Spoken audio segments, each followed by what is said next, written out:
Pourquoi avons-nous mal aux oreilles en avion? Et quelle est la solution ultime pour y remédier?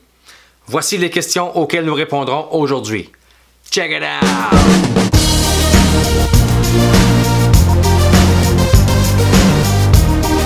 Bonjour et bienvenue sur cette chaîne où nous mettons découverte et savoir à l'avant-plan. Vous êtes curieux et vous aimez avoir réponse à tout? Songez à vous abonner pour ne rien manquer.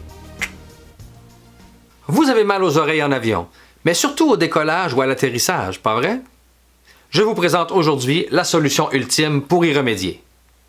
Mais pour bien comprendre le truc, il faut d'abord comprendre ce qui est à l'origine de la douleur.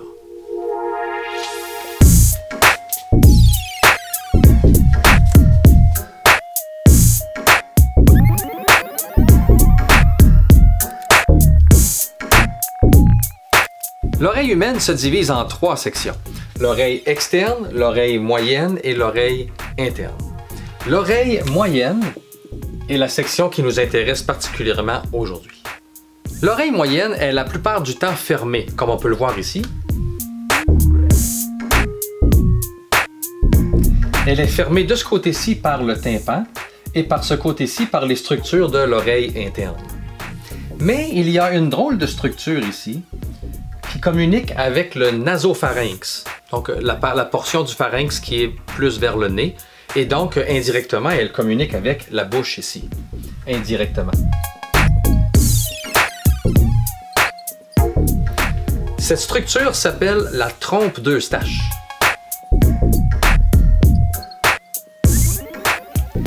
Habituellement, la trompe d'Eustache est fermée parce qu'elle est affaissée.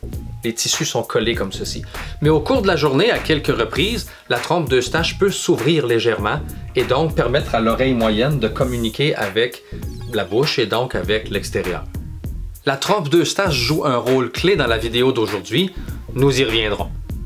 La plupart du temps, les humains ne se baladent pas dans les nuages ou au fond des océans, et donc, dans ces cas-là, la pression atmosphérique des deux côtés du tympan est égale, comme ceci. Le fait que les deux pressions soient égales permet au tympan, ici, de vibrer librement et donc de transmettre les vibrations vers l'oreille interne pour qu'on puisse entendre les sons comme il faut.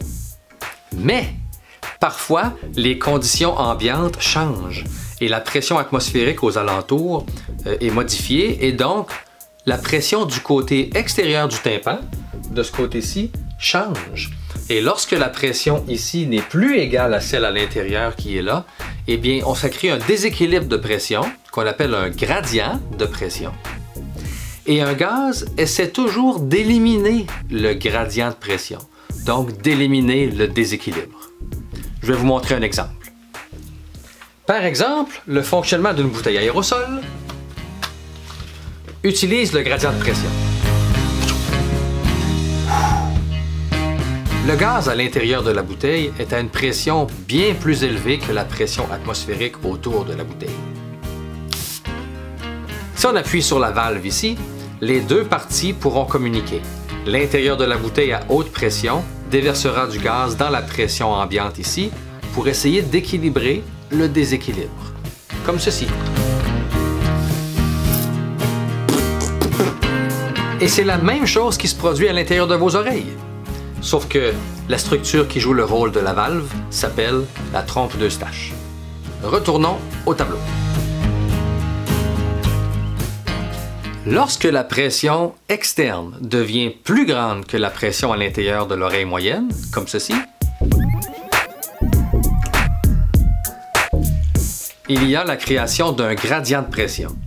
Et comme le gaz essaie d'éliminer le gradient de pression, le gaz qui est à haute pression ici va essayer de passer du côté de l'oreille moyenne ici, qui a une plus faible pression. Mais le tympan empêche le passage de l'air. Alors le gaz pousse, mais ne peut pas passer. Par contre, en poussant, il bombe le tympan vers l'intérieur, comme ceci, et l'empêche de vibrer librement, ce qui peut créer l'espèce de son sourd qui se produit lorsque la pression ici change. Si le gradient de pression est assez grand, la pression mise sur le tympan peut même causer une douleur. De la même manière, si la pression à l'extérieur, la pression ambiante, diminue, comme ceci, à ce moment-là, le gradient de pression se fait de ce côté-ci. L'air qui est ici essaie de passer là, mais est bloqué par le tympan. Alors celui-ci se bombe vers l'extérieur comme ça. Ça crée une espèce de pression une tension sur le tympan qui fait qu'on perçoit moins bien les sons, donc des sons plus sourds. Et si le gradient est suffisamment grand, la pression sur le tympan peut même être douloureuse. Lorsque l'on monte en altitude, la pression atmosphérique diminue. Par exemple, elle est d'environ 100 kPa au niveau de la mer, mais au sommet de l'Everest, elle n'est plus que de 35 kPa. Or, les avions commerciaux circulent à une altitude encore plus élevée, à une pression atmosphérique si basse que tous les humains à bord de l'avion seraient asphyxiés. Voilà pourquoi on pressurise les cabines d'avion, c'est-à-dire qu'on y crée artificiellement une pression atmosphérique supérieure à celle à l'extérieur pour permettre aux passagers de survivre à leur voyage. Mais alors, si on maintient une pression atmosphérique confortable à l'intérieur de l'avion, pourquoi est-ce qu'on a mal aux oreilles? Ah! C'est que plus le gradient de pression entre l'intérieur et l'extérieur de la cabine est élevé, plus le fuselage de l'avion est soumis à des contraintes mécaniques et plus ça demande de l'énergie à l'avion pour maintenir la pression atmosphérique à l'intérieur du fuselage. On vise donc le compromis. On veut maintenir une pression atmosphérique confortable tout en minimisant la différence de pression entre l'extérieur et l'intérieur de la cabine. La pression atmosphérique artificielle que l'on maintient à l'intérieur des cabines d'avion est généralement celle que l'on retrouverait au sommet d'une montagne d'environ 2000 mètres, soit par exemple le sommet du Puy de Sancy dans le Massif central en France, ou encore le sommet du mont Washington au New Hampshire aux États-Unis. À cette altitude d'environ 2000 mètres, la pression atmosphérique est environ de 75 kPa, ce qui est bien évidemment inférieur à celle de 100 kPa que l'on retrouve au niveau de la mer. Mais 75 kPa, c'est quand même confortable pour la plupart des humains. Alors à l'intérieur de l'avion, on se croirait au sommet d'une montagne d'environ 2000 mètres. Donc, au moment du décollage, l'avion nous amène réellement à une altitude au-delà de 10 000 mètres, mais à l'intérieur de la cabine, on nous amène artificiellement à une altitude d'environ 2000 mètres. C'est donc cette ascension artificielle vers la montagne de 2000 mètres qui crée dans la cabine cet inconfort, ce changement de pression. La pression atmosphérique diminue, donc la pression dans l'oreille externe diminue, donc les tympans sont poussés vers l'extérieur et c'est ce qui crée cette sensation de son plus sourd et peut-être même une douleur. De même, à l'atterrissage, on nous ramène au niveau de la mer et donc la pression à l'extérieur des tympans augmente, ce qui pousse les tympans vers l'intérieur et peuvent encore une fois créer une sensation de son assourdi et peut-être même une douleur. Alors comment régler le problème? Il faut permettre aux deux pressions de chaque côté du tympan de redevenir égales. Comment s'y prendre? Il faut forcer l'ouverture des trompes d'Eustache. Au cours d'une journée, les trompes d'Eustache s'ouvrent légèrement à quelques reprises, quand on bâille par exemple, ou quand on boit peut-être.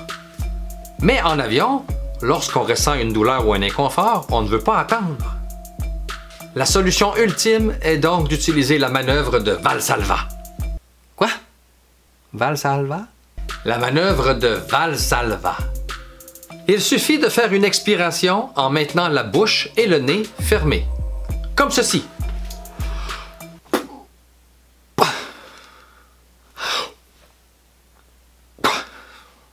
La pression créée par les muscles respiratoires force les trompes d'Eustache à s'ouvrir.